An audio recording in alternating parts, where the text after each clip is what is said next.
Ciência sem consciência não é senão a ruína da alma, afirmava Rabelais. A consciência que falta aqui não é a consciência moral, é a consciência em si mesma.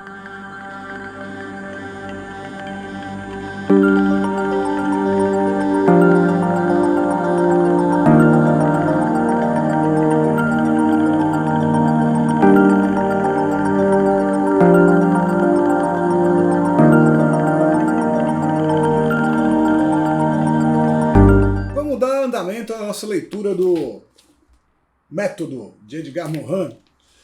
Continuando do ponto onde paramos no primeiro episódio, quem não assistiu, assista antes de prosseguir a este, porque é uma conexão sempre, né? Mas a gente está falando da ideia de que não dá para falar em ciência, não dá para falar absolutamente em nada se a gente não deixar o homem no centro da questão, porque o homem é sempre o centro da questão. O ser humano é sempre o centro da questão.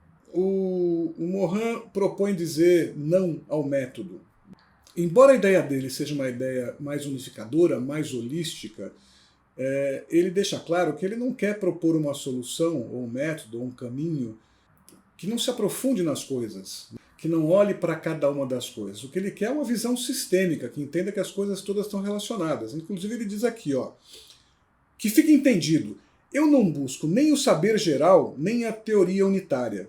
O que é essa teoria unitária? É uma referência a alguns autores, por exemplo, o Ken Wilber, que propõe uma teoria sobre tudo, ou seja, uma grande forma universal que explique todas as coisas, uma grande visão que explique todas as coisas, uma visão holística, como eu falei.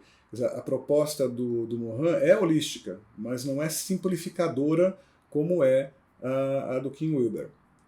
Ele continua, é preciso, ao contrário, e por princípio, recusar um conhecimento geral. Este último escamoteia sempre as dificuldades do saber, ou seja, a resistência que o real opõe à ideia. Ela sempre é abstrata, pobre, ideológica, sempre simplificante. Ele está em busca do saber, e ele está querendo fugir da simplificação. Ele está querendo trazer de verdade a complexidade, porque ela é real, ela é concreta. E quando a gente tenta idealmente simplificar, e essa colocação dele, a gente discutiu isso no começo da leitura, no episódio anterior, essa coisa de ter um ideal simplificador, ele acaba passando pela ideologia do momento, porque a nossa simplificação está pautada, está fundamentada numa ideologia, do zeitgeist, daquele momento que a gente está vivendo, e a gente nem sempre percebe isso. Então vamos continuar.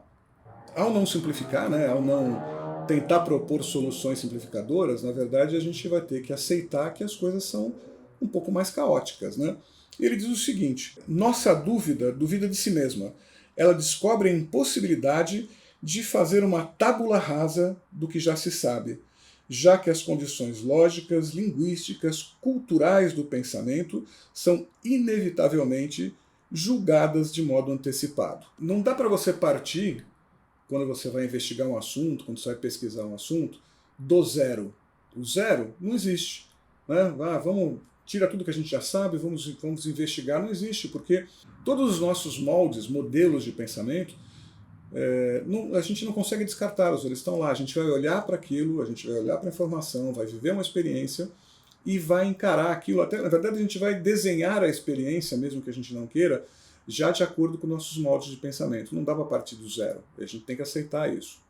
Então, volta o Morin. É preciso começar pela extinção das falsas clarezas.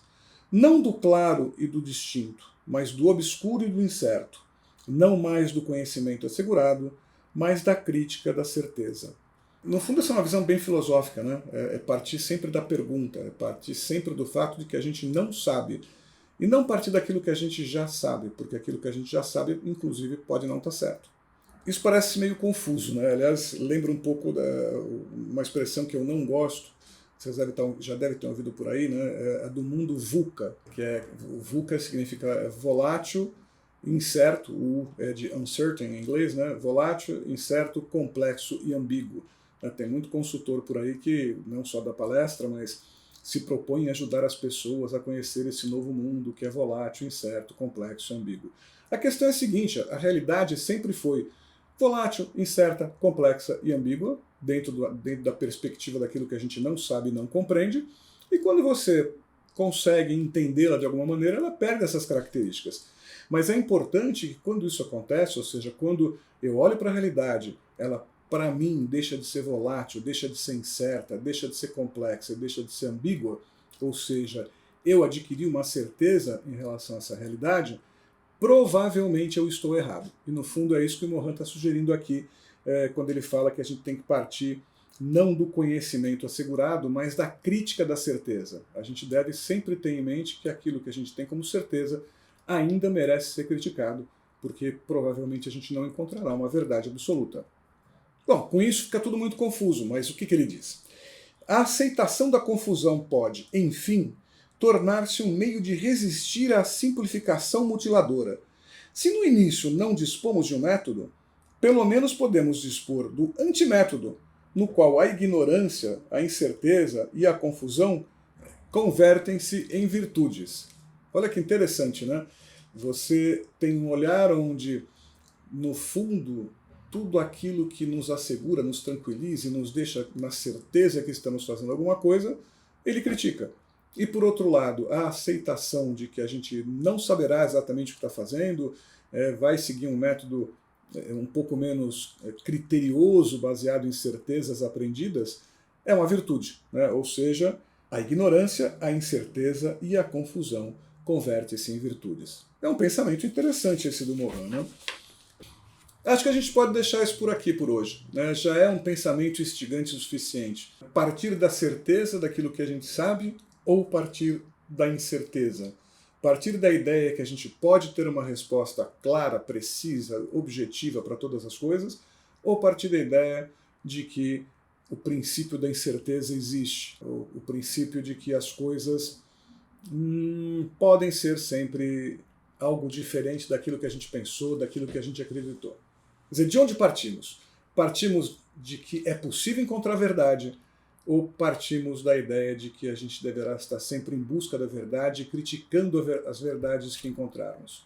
Esse é um pensamento estilo Descolapso, né? Instigante para o nosso desenvolvimento pessoal. Então, esse é o Descolapso. Se você gostou, por favor, dá um like, deixa um comentário, clica naquele sininho para ser avisado, ser alertado quando tem conteúdo novo, assim você não precisa ficar toda hora passando pelo nosso canal aqui.